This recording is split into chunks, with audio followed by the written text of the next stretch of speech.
जो घर में जो चटाई होती है वो भी, अब जो नहीं जानते अभी से मेरा चैनल है उसके ऊपर ओके करो, सब्सक्राइब करो और मेरे से जुड़े रहो। कितनी अति सुंदर बात बताई। अरे हरि ने ही नहीं धारा, देखो न तो बोला है आंख में, न कान में, न मुंह में, कहीं नहीं बोला। हरि ने ये नहीं धारा, वो नर पशुरी समान जिणरा धूल जमारा। कितनी अच्छी बात बताई। भगवान को हृदय में धारण नहीं किया तो वो पशुओं में और हमारे में फर्क क्या रह गया। भगवान की कृपा। हाथ सु फेरी नहीं माला, ये जो माला फेरते हम लोग,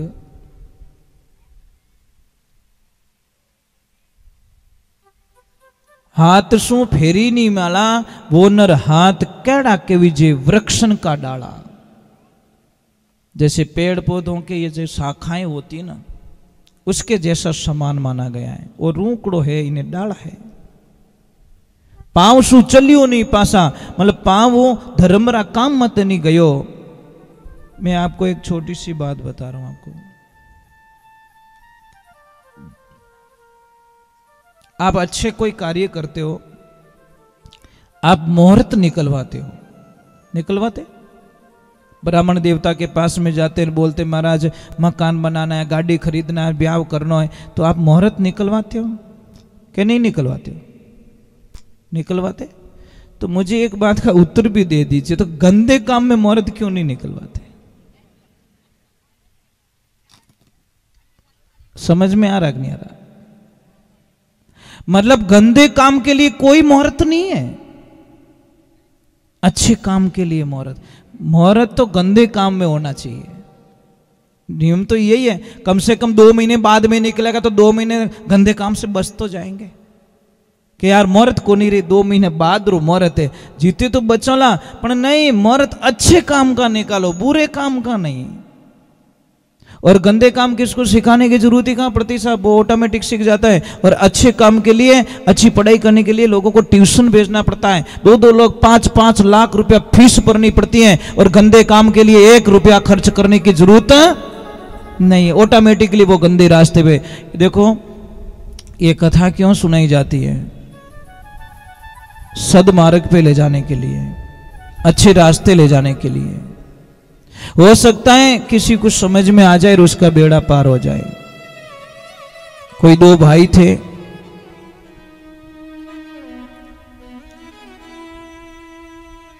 बैठे गाड़ी के अंदर, सेठ जी गाड़ी में बैठे, पास में महाराज जी बैठे। देखो ट्रेन में थोड़ी वार्तालाप चल गई। वार्तालाप चली तो सेठ जी के शब्द इतने अच्छे थे कि गुरुदेव को थोड़ा अच्छा लगा कि ये कोई महान आत्मा है, महान विभूति है। प्रभु विराजिए थोड़ी देर। हरे कृष्णा। जी जी जी, दर्शन मेरे प्रभु का, भागवत जी का दर्शन। कभी पधारना पाली साइड में तो जरूर दर्शन देना। हमारा पाली जिला है जी जी जी जी जी, तो कभी उधर कभी दर्शन दे दो तो जरूर पधारना। बहुत बहुत साधुवाद। देखो आप इतने ऊंचे पद पे होते हुए भी आपके जो महानता है ना, ये आपको बहुत ऊंची कामयाबी पे ले जाए। ये भागवत जी की तरफ से आपको आशीर्वाद है कि देखो मैं क्या बोलता हूँ, झुकना बहुत हार्ड काम है साहब, बहुत हार्ड काम होता है। राधे राधे, जय श्री राम। तो भगवान की कृपा, ईश्वर की कृपा, मेरे प्रभु की कृपा। तो दोनों भाई महाराज, तो सेठ जी को पूछा गुरुजी ने कि भाई कहाँ जा रहे हो सेठ जी? कि गुरुजी, ध्यान से सुनना इस बात को, कि गुरुजी मैं जा रहा हूं, थोड़ा दिल्ली जा रहा हूं। कि क्या काम है? कि गुरुजी कुछ नहीं है, मैं और मेरे भाई के बीच में एक जयपुर में प्लॉट लिया हुआ है, जिसका 50 बाई 50 का उसका आता है, 50 बाई 50 का मेरा आता है।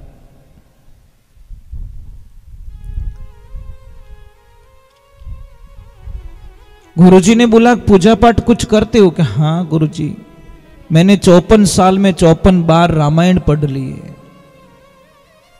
कितनी बार? 54 बार मैं रामायण का पाठ कर चुका हूं। गुरुजी ने बोला बहुत बहुत साधुवाद, आपको बहुत धन्यवाद। तो अब कहां जा रहे हो? कि मैं जा रहा हूं दिल्ली। क्यों जा रहे हो? कि मेरे जो प्लॉट लिया हुआ ने 50 बाई 50 उसका आता है, 50 बाई 50 मेरा आता है, उसमें से मेरे भाई ने काम चालू कर दिया और 3 फुट जगह मेरे में से ज्यादा ले ली उसने, और मैंने उसके ऊपर स्टे ऑर्डर लगवा दिया, काम बंद करवा दिया। अब मैं जा रहा हूं दिल्ली, ऐसा केस करूंगा जो मेरे भाई को जेल करवाऊंगा। गुरु महाराज को हंसना आ गया कि रामायण हावड़ पढ़ी कि नहीं पढ़ी? क्या नहीं बराबर पढ़ी। तो भरत और राम जी रो कथन पढ़ियो कि नहीं पढ़ियो? के पढ़ा। चने तू तो रामायण री धूल उड़ाई बस। बेटी रे बाप, रामायण में भरत और राम जी के बीच में संवाद हो रहा है। भरत जी बोल रहे मेरे राम राज्य करेंगे, राम जी बोल रहे मेरे भाई भरत राज्य करेंगे। देने के लिए झगड़ा हो रहा था, लेने का कोई झगड़ा नहीं था। और बेटे रे बाप, तू 3 फुट जगह रे मायने तारा भाई माते केस कर दियो, तो रामायण क्यों बेइज्जती करे? एकदम उसको ज्ञान हो गया और वो बोला कि गुरुदेव मैं बड़ी भूल कर चुका हूँ, किसी की बातों में आ गया, मेरे परिवार ने मुझे उकसाया और बोला कि आपको ये काम करना है, ये काम करना है, और मैं पूरे परिवार के चक्कर में आकर मेरी इस भक्ति के अंदर दाग लगा दिया। गुरुदेव अब मैं वापस जा रहा हूँ और पूरा प्लॉट ही मेरे भाई के नाम करके चला जाऊंगा। मुझे नहीं चाहिए ऐसा प्लॉट जो मेरे भाई से दूर करे मुझे। हे महापुरुषों, क्यों भाई खोते लोग? क्यों छोटी सी बात में भाई से बोलना बंद करते लोग? क्या मिलेगा आपको? कुछ नहीं मिलेगा साहब, कुछ नहीं मिलेगा। दुनिया में सारी चीजें बाजार में मिलती हैं, भाई कोई कंपनी में नहीं मिलेगा साहब। अगर कहीं मिले तो मुझे भी बोल देना, मैं 2-4 भाई ब्रांडेड भाई बनवाए दूं, एक बड़ी अच्छी कंपनी रहा। नहीं महाराज, मैंने इसलिए बोला नहीं कि मैं कई लोगों को एक प्रश्न करता हूं, आप मुझे उस प्रश्न का उत्तर दे देना। लोगों को कहता हूं कि आपको व्हाट्सएप चलाना आता है, तो लोग हाथ ऊपर करते हैं। यूट्यूब चलाना आता है कि हाँ, फेसबुक के हाँ, इंस्टाग्राम के हाँ। तो मैं एक प्रश्न पाछो करूं कि थाने परिवार चलावनो आवे कि नहीं आवे? के बाप जी परिवार नहीं चाले मारो। ए बेटी रे बाप, मोबाइल में इतना फंक्शन जाने तो थोड़ा परिवार चलावनो ही फंक्शन सीख जा कि परिवार ने भेड़ो की कर राखनो, प्रेम की कर राखनो, कटे कहीं करनो। प्रेम इया नहीं हाले, प्रेम तो घणो मुश्किल हाले महाराज। अच्छी सासू मां कौन होती है पता है? जो बहू को बहू ना माने, बेटी मान ले।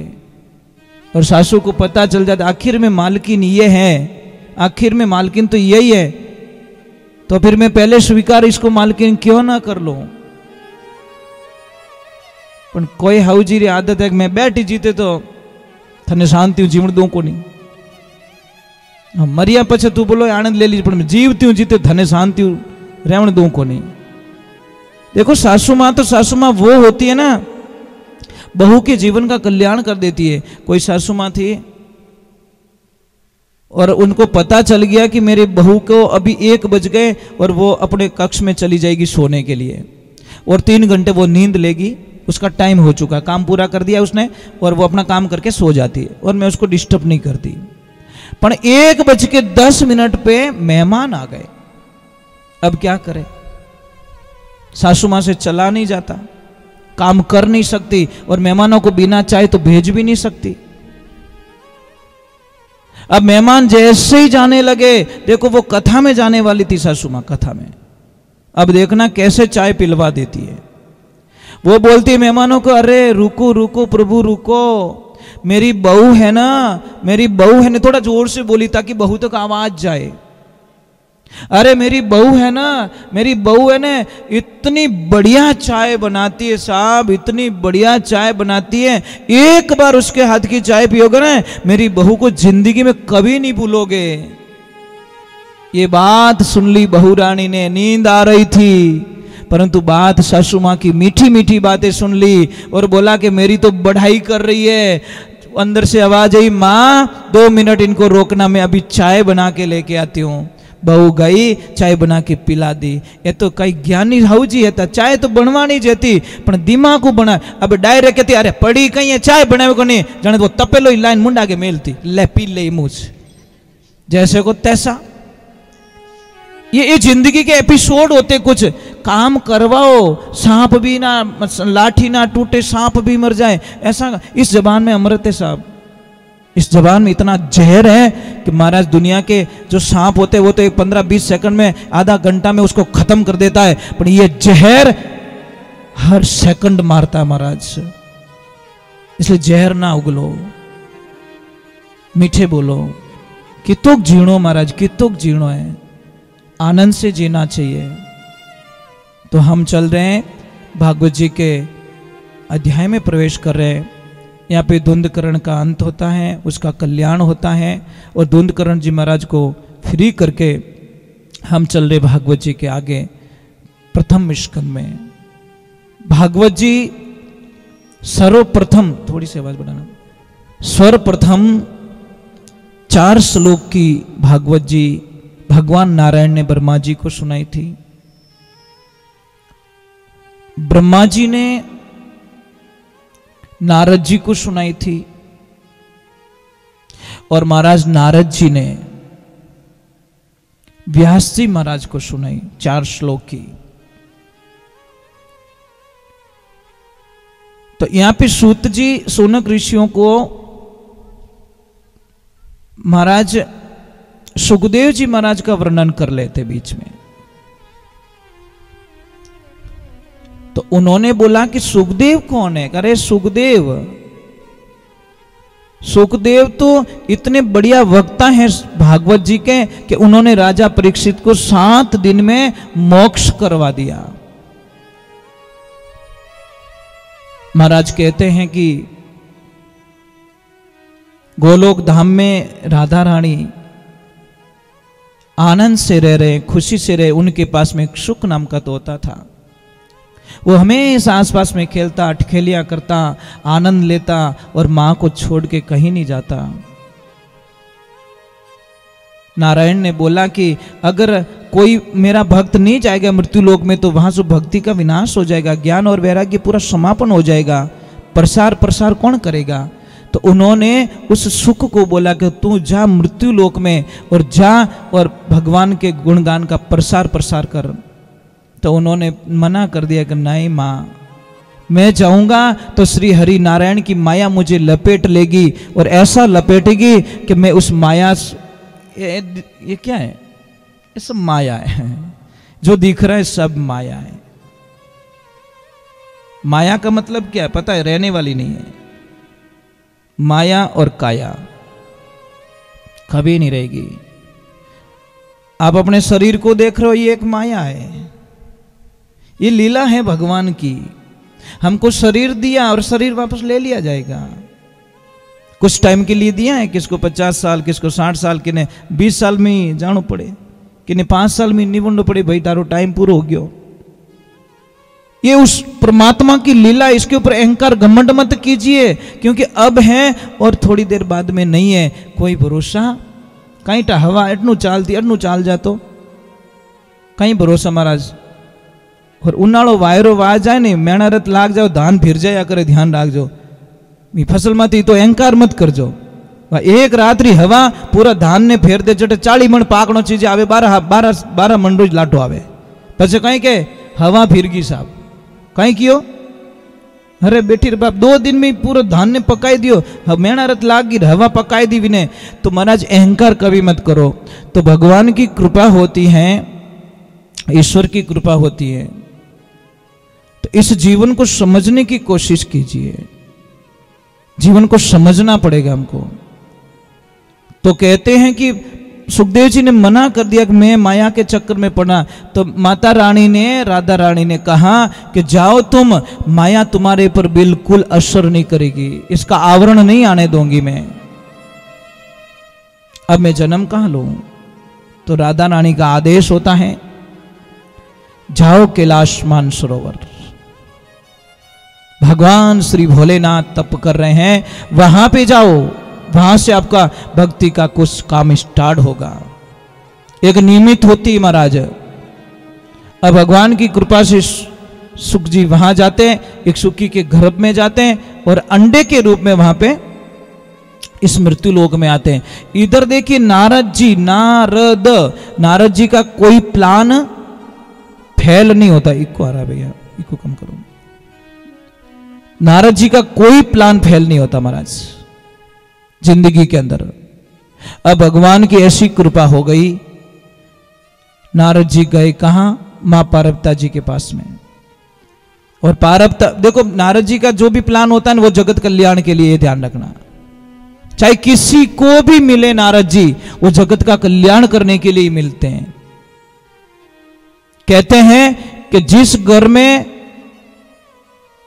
प्रेम नहीं है और नारद जी वहां चले गए तो प्रेम ही प्रेम प्रकट हो जाएगा, और जिस घर में प्रेम है वहां चले गए तो फिर फाइटिंग स्टार्ट, मतलब रिचार्ज उल्टो रिचार्ज हो जाए, मतलब करावनो तो बैलेंस रन कर दे, नेट रो, ये गड़बड़ हो जाती है महाराज कभी कभी। तो नारद जी गए वहां पे, उनको तो कुछ करना था। अब गए और मां पार्वता जी को बोला कि मां पार्वता जी ने बोला, हाँ गुरुदेव आओ। कि माता जी कैसे हो? क्या आनंद में हो? कैसे चल रहा है? कि अरे मैं तो बहुत परेशान हूं, जहां जाता हूं क्लेश झगड़ा, झूठ, ये। मां पार्वती जी बोला कि दूजोरी बात मत करो, मोह दोनों पति पत्नी तो इतना बढ़िया प्रेम रेवो कि जिनी कल्पना ही नहीं कर सको। नारद जी के आई तुम्हारे खटेरी है, यही तो प्रॉब्लम हो रही मेरे को कि तुम दोनों इतने प्रेम से क्यों रह रहे हो, और ये मैं होने नहीं दूंगा। मन में कह रहे हो, सामने नहीं कह रहे। महाराज भगवान की कृपा हुई, नारद जी ने बोला कि ठीक है, मैं अपन महादेव जी कुछ मन की बातें बताते आपको। कि हाँ, मन की बातें बताते।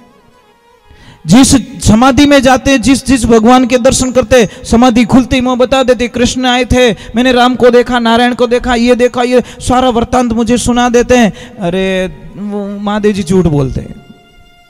नारद जी को बोला, आपको कैसे पता? कि आपने एक बात कभी बताई कि कहीं कि जो उनके गले में मुंड माला पहनी हुई है वो किसकी है? पार्वती जी दिमाग निशानों बराबर लागो कि नहीं ये बात तो बताई नहीं, तो फिर झूठा है कि नहीं है? धोखा कर रहे हैं आपके साथ में। मां ने बोला मैंने सोचा ही नहीं, सोचा कहीं नहीं, एक नंबर का पाखंडी है, झूठ बोल रहे, झूठ बोलते आपके सामने। कि नहीं, अब तो मैं झूठ पकड़ के रहूंगी। नारद जी गए और मां पार्वती जी कोप भवन में जाके बैठ गए, काला कपड़ा पहन। पहला एक सिस्टम है तो देवियों, कोई भी माता बहन को जब गुस्सा आता ना तो मुंडा आगा नहीं करता। एक सिस्टम बनाया हुआ था, पहले कोई भी गुस्सा आ गया तो एक कमरो अलग ही वे, तो उसके ऊपर लिखा होता कोप भवन। मतलब जिन्हें गुस्सा आयो हचा हका करना है तो काला कपड़ा पहन उनमें जान बैठ जानो। अपने आप ही पति देव आए कहता बाप जी कहीं गलती भी, मतलब आपको कहने की आवश्यकता नहीं है, आप वहां पहुंच गए। इसका मतलब आपने कोई न कोई शिकायत आप परिवार है, पति है, तो ऑटोमेटिकली वो मतलब भवन ही एडो, मतलब गुस्सा रो भवन बनाएड़ो रहते अलग ही। आजकल तो डायरेक्ट ऑनलाइन है, मोबाइल में बढ़िया बोल जावे। तो महाराज जैसी भोलेनाथ समाधि से जगे और मां पार्वता कोप भवन में काले कपड़े। पार्वता जी को बोला अरे कहीं रियो? कुछ नहीं, आप झूठ क्यों बोलते हो? भोलेनाथ बोले मैंने कभी झूठ नहीं बोला। कि नहीं, अगर आप झूठ नहीं बोल रहे हो, नहीं आप झूठ बोलते हो। तो भोलेनाथ ने डायरेक्ट पूछ लिया कि कहीं नारद जी अटे आया कहीं? कि हाँ जनवा ठीक है, मामलो बन गो। कि इनकी उल्टी पार्टी पढ़ाई दी और मने कह दो, डायरेक्टली कह दो जो मैं कोई उन उत्तर दे सकूं। मुंडो हो जाए की नहीं वे। तो भोलेनाथ को बोला कि मैंने आ बात बताओ कि ए मुंडा किना है, ये मुंड माला पहन के रखी आपने, ये किसकी है? महादेव जी ने हंस के जवाब दिया कि हे देवी, बस इतनी सी बात। क्या इतनी सी बात नहीं है? बहुत बड़ी बात है कि हे देवी, ये सारे मुंडे आपके। जब जब आपने शरीर का त्याग किया, जब जब आप मरे, तो मैंने आपका मुंडा लेके मेरे गले में डाल दिया। परबता जी बोले मैं इतनी गैली हूं कहीं, इतनी भोली हूं जो सिर्फ मैं ही मरी, आप मरिया ही को नहीं कदी। महादेव जी बोले मैं अमर हूं, मेरे अमर कथा सुन के रखिए। मां पार्वती जी बोले तो पछी मने ही तो सुनाए लो कि देवी आप सुनावनो मौको दियो ज कदी। मैं जदी जदी बोलियो कोई न कोई काम काट दियो, मारे आज काम है वो है, मारे बड़ी तो लानो, मारे लीपनो करनो, कहीं न कहीं कहीं कहीं लफड़ो तो काट दियो। मैं तो सुनाना चाहता पर आप सुनना नहीं चाहते, मैं क्या करूं?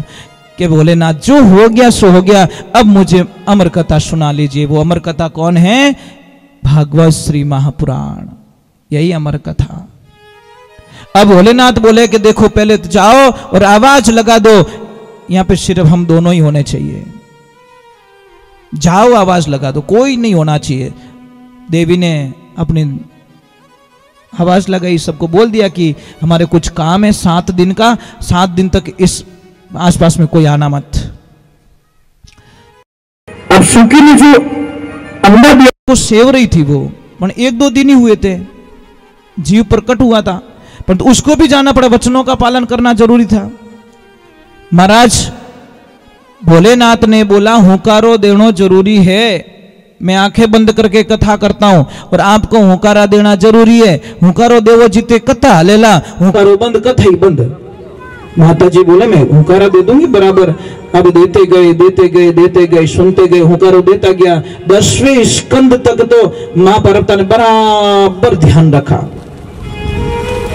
जैसे ही 11वें स्कंद का कुछ वार्तालाप चल रही थी, महाराज वहां पे मैया को आ गई नींद। अब नींद आ गई तो उस जो सुख के जो एंडे में से बच्चा प्रकट हुआ था, उसने बोला हुंकारो बंद तो कथा बंद हो जाई, और कथा में आनंद बत्तो आ रही है। वो बैठा व्यासपीठ के पीछे पर हुंकारा स्टार्ट, तो भोलेनाथ ने बोला हुंकारा तो स्टार्ट ही है, देवी सुन रही है। और लास्ट में जैसी भागवत पूरी हुई और जोर से जय बोली बोले भागवत महापुराण की, एकदम पार्वती जी उठी, बोले ये तो जोर हाको क्यों करियो? कि जय बोली के क्या नहीं जय बोली कि कथा रही, कि कथा पूरी होगी। अरे देवी तो कथा पूरी होगी तो आप कहां थे? मैं तो सो रही थी। तो पीछे हुंकारो कौन दियो? पीछे देखा तोते का बच्चा आंख बंद करके मंथन कर रहा, कथा सुन ली, आनंद आ गया, कथा सुन ली। महादेव जी एक पल के लिए तो आशीर्वाद दिए कि बेटा बहुत बढ़िया कथा सुनी, पर दूसरी पल में उनकी आंखों का रंग बदल गया। चोरी की तूने चोरी, और पीछे बैठ के कथा सुनी, आगे सुन तो तुमने कोई दिक्कत नहीं थी, चोरी चोरी कथा सुन ली, अब मैं तुझे छोड़ने वाला नहीं हूं। और महादेव जी ने तुरंत अपना त्रिशूल निकाला। सुख ने बोला अब आ गई मौत। बोलो है बोलो, पर पाछो रूप में आवे तो समुद्र ने पी जावे 1 सेकंड में। महाराज जैसे ही सुख ने फड़फड़ाए पंख और सरोवर से नीचे की तरफ केदार बद्री वगैरह वगैरह, और जैसे ही आए सगले फिरगा, महादेव जी ने हाथे नहीं आयो। आखिर में वो आके व्यास जी की जो लक्ष्मी जी थे उनके गर्भ में स्थापित हो गया कि अब मने कोई खतरो नहीं है। महादेव जी खड़े गेट पे व्यास जी के आश्रम पे, और आते ही उन्होंने बोला वाह भोलेनाथ वाह, आनंद आ गया, वर्षों से आपके दर्शन के लिए तड़प रहा हूं, आज भोलेनाथ मेरे द्वार पे। कि दूसरी बात छोड़ो, मारे वे लपड़ो कि कहीं वो कि मेरे यहां पे चोरी हो गई और वो चोर तुम्हारी कुटिया में गया है। व्यास जी महाराज हंसने लगे, सच में बोले हो? क्या हुआ? अरे एक सुख नाम का जो तोता है उसने अमर कथा सुन ली, और अमर कथा सुन के आपकी पत्नी के गर्भ में जाके बैठ गया है। अब वो आएगा, उसको मारूंगा तब वापस जाऊंगा। व्यास जी महाराज बोले बस थोड़े अटी चोरी वे कोई मने बताओ, थोड़े धूणा मुंह कोई बड़ी तो ले गो कहीं रियो भाई, आपके पास है क्या? जादू ज्यादा रखोड़ो इनकी चोरी हो गई क्या? अरे वो नहीं, कथा की चोरी कर दी। पर अभी आपने महादेव जी क्या बोला कि अमर कथा सुनता वो अमर हो जाता है? कि हाँ, तो भोलेनाथ इतो तो दिमाग दौड़ावता, डायरेक्ट की गैर मुंह गाड़ी झटकाई दी। वो तो कथा सुन चुका, वो मरने वाला तो है नहीं। पचे भोलेनाथ ने याद एक ओ काम तो उन दूरी उड़ो है, इतना कथा सुनी, ये तो मरेगा तो नहीं, यूं फालतू लार लार दौड़ियो। उसको बोला बेटा अभी तू बिंदास है, अभी आ सकता, मैं तुम्हारा जो उठान है वो, तू मेरे से मरने वाला तो है नहीं, क्योंकि अमर कथा सुन चुका है। अब भगवान की कृपा होती है भोलेनाथ की। 12 वर्ष बाद में सुखदेव जी महाराज अपनी मां के गर्भ से जन्म लेते हैं, और जन्म लेते ही जैसे जन्म लिया रवाना हो गए। व्यास जी महाराज पीछे पीछे दौड़ रहे हैं, बेटा बेटा, आगे से आवाज, ये कौन बेटा, कौन पिता? कई बार आप मेरे पिता बन चुके हो, कई बार मैं आपका पिता बन चुका हूं। शरीर से आप बेटे रिश्ता का हो सकता है, इस आत्मा का कोई रिश्ता नहीं, जहां आया वहां जा रहा हूं। चले गए सुखदेव जी महाराज। यहां का एक कथन आता है कि जब सुखदेव जी महाराज जा रहे हैं, तन पे कपड़े नहीं थे, जवान अवस्था, कोई माताएं बहनें, कोई बच्चियां, कोई स्नान कर रही थी देवियां सरोवर में। कहते हैं कि सुखदेव जी महाराज जब निकले हैं बिना कपड़ों, तो वो भी बिना कपड़ों ही थी, तो उन्होंने अपने शरीर को ढका नहीं, ऐसे ही खड़ी है। पर जब जैसे ही व्यास जी महाराज गए तो उन्होंने अपने शरीर पे कपड़े डाल दिए। तो गुरुदेव ने पूछा कि देवियों, जब मेरा 18 साल का बेटा इस मार्ग से निकला, तुम्हारे पास में होके निकला, और तुम बिना कपड़ों में खड़ी हो, आपने उसके सामने शर्म भी नहीं की, और अब आपने शरीर क्यों ढका? मैं तो बुजुर्ग हूं। क्या गुरुदेव एक बात को नाराज मत होना, आप रा बेटा तो पहले बात 28 नहीं पड़े कि लुगई किने कहवे मिन्न किने कहवे। पहले बात तो आपके बेटे को पता ही तो नहीं है ना कि औरत कौन होती है और आदमी कौन है, उसको तो पता ही नहीं है। संसार में माया ने आवरण नहीं डाला, इसी ये तो परे हैं, और इन हम कपड़ों पेरियोड़ो कोई कामरो, इनको तो पता ही नहीं पहले बात तो। आप तो संसारिक रीति रिवाज जानो, इन वास्ते मारो शरीर ने ढाकनो पड़ियो। तब जाके व्यास जी को महाराज को पता चल गया कि आत्मा ऐसी वैसी नहीं है, ये कोई महा आत्मा है। अब महाराज भगवान की कृपा होती है। यहां पे एक कथन आ जाता वापस कि जब व्यास जी महाराज ने ये कथा लिखी, तो अब देहूं किसको, देह किसको देना चाहते सुखदेव जी महाराज को ये भागवत, पर सुखदेव जी को लाए कौन समाधि में से ध्यान जगा के? शिष्यों को भेजा कि जाओ और सुखदेव जी को ये श्लोक सुनाओ। 1-2 श्लोक सुनाए, सुखदेव जी का ध्यान टूटा, और दूसरी बार और गए और श्लोक सुनाए, और आनंद हुआ, कृष्ण लीला सुनी, मन लगा, अरे ये कौन है, कहां से लाए, ऐसे श्लोक किसने लिखे? कि आपके पिताजी ने। कितने लिखे? 18,000 स्कंद 12 और 335 अध्याय, 18,000 श्लोक आपके पिताजी ने लिखा है, और वो ग्रंथ आपको देना चाहते, आप पधारिए। सुखदेव जी महाराज आते हैं और ये ग्रंथ उनको समर्पित होता है। इसलिए सबसे बढ़िया वक्ता के रूप में सुखदेव जी महाराज को जहां जहां भागवत जी होती है, वहां पे सुखदेव जी महाराज का मतलब किया जाता है, उनको याद किया जाता है, उनको प्रणाम किया जाता है, आह्वान किया जाता है उनका। तो हम आपसे एक प्रार्थना करते हैं, कथाएं सुनना और कथा करना कोई बड़ी बात नहीं है, पर कथा जब तक जीवन में नहीं उतरेगी तो हमारे जीवन का कोई मकसद नहीं है। एक तो देवियों, मैं आपसे एक वंदन करता हूं कि जिंदगी में कभी कभी कभी भी खड़े खड़े बाल मत संवारो। जो देवी खड़े खड़े बाल संवारती है, उसके घर का तप नष्ट हो जाता है। उगम जी भाटी ने रावण मालदे ने पहलो उपदेश दियो तो, उबी उबी नाल सुलझावे बेटा बाल, उन गर्री भिक्षा नहीं लाना रे रावण माल। जो देवियां खड़े खड़े बाल संवारती है, उस घर की भिक्षा कभी साधु संत नहीं लेते हैं, आपकी तपस्या खत्म होती है। दूसरे नंबर, शाम के टाइम में कभी बर्तन जूठे मत छोड़ो। कई देवियां होती ना, शाम को बर्तन जूठे छोड़ देती है, बोले सुबह में धोएंगे। आपको पता नहीं है देवियां भूत प्रेतों को खाना क्या मिलता है? जो हम लोग जूठा छोड़ते हैं वो भूत प्रेतों का खाना होता है। वहां पे नेगेटिविटी ऊर्जा पैदा होती थी उस घर में, और आपको अच्छी नींद नहीं आएगी, और एनी टाइम मतलब घर में थोड़ी छोटी बातों से क्लेश होगा, और कोई न कोई बीमार मिलेगा। जो आटा बच जाता है शाम को वो भी फ्रीज में मत रखो, क्योंकि हमारे बुजुर्ग लोगों ने तो कहा है कि एक मरे हुए व्यक्ति को घर में रखो, मुर्दे को, चाहे गीले आटे को घर में, पिंड होता है पिंड, उस पिंड को घर में नहीं रखना चाहिए। यह ध्यान रखें। झाड़ू हमेशा जितना गुप्त में रखोगे उतनी आपके घर में लक्ष्मी बढ़ती जाएगी। झाड़ू दिखना नहीं चाहिए। आपने तो झाड़ू को फटकार के कभी साफ नहीं करना चाहिए। झाड़ू होता है ना, कई देवियां के भर जाता है ना थोड़ा कीचड़ से, तो जोर से फटकार दिए, उसमें उसकी लक्ष्मी गायब हो जाती है। झाड़ू का महत्व जब जान जाओगे, झाड़ू का इतिहास पढ़ोगे, तो आप जिंदगी में कभी झाड़ू का अपमान नहीं करोगे। झाड़ू के ऊपर क्रॉस होके कभी नहीं निकलना चाहिए, बहुत अपमान होता है झाड़ू का। जो घर में जो चटाई होती है वो भी आपके उत्तर और पश्चिम के हिस्से में रखो, खड़ी रखो, घर के अंदर बड़ी खुशी मिलेगी। ये छोटी छोटी बातें होती हैं, बच्चों पे असर करती है, ये ध्यान रखें। चलो मैं एक छोटा सा भजन गा लेता हूं, फिर आगे की तरफ जाते हैं। बोले श्री भगवान की राधे राधे। देखो इस आत्मा को महापुरुषों ने कहा कि भगवान हरि शरणम, भगवान की शरण में जाओ, ईश्वर की शरण में जाओ। दुनिया में कहीं किसी की भी शरण में जाओगे आपको रोने के अलावा कुछ नहीं मिलेगा साहब।